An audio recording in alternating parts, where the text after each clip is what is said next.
ఇప్పుడు కన్విన్స్డా? ఇప్పుడు తెలంగాణ ఆంధ్రప్రదేశ్ ప్రజలు మోస్ట్లీ కన్విన్స్డా అంటే వాళ్ళ సమస్యలు వేరే విధంగా తీర్చుకోవచ్చు అన్న విషయంలో కన్విన్స్ అయ్యారు కాబట్టి కొత్తగా మావోయిస్ట్ ఉద్యమంలో చేరట్లేదంటారా?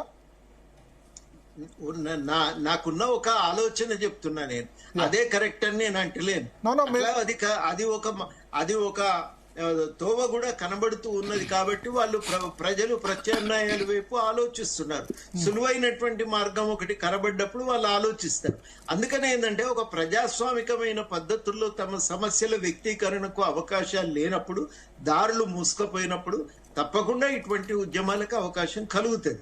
ఆ ఉద్యమాలకు అవకాశం కలిగినప్పుడు ఏరిపారేస్తా, నల్లుల్లాగా నలిపారేస్తా అనేది మానవతా దృక్పథంతో గాని చట్టబద్ధమైన పద్ధతి గాని కాదది. అట్లాంటి పద్ధతును మనం విడనాటడం మంచిది. చర్చలు చేయాలి, అక్కడ సామాజిక పరిస్థితుల్లో మార్పులు తీసుకురావాలి, ప్రజాస్వామిక వేదికలు పెంపొందటానికి కృషి చేయాలి, పౌర వేదికలు బలపడటానికి, పౌర సమాజం బలపడటానికి కృషి చేయాలి. ఈ ప్రయత్నాలన్నీ మనం వదిలిపెట్టి కేవలం మేము ఏరిపారేస్తామని చెప్పి ఇవాళ ఇట్లాంటి ప్రయత్నాలు చేస్తే ఈ ఏరిపారేయటం దేనికోసం? ఆ ప్రశ్న కూడా వస్తుంది కదా. ఇవన్నీ దేనికోసం అంతిమంగా? మురళీ మనోహర్ గారు, ఇప్పుడు ఒకటి మావోయిస్టుల కంటే రాజ్యాంగం మీద నమ్మకం లేదు.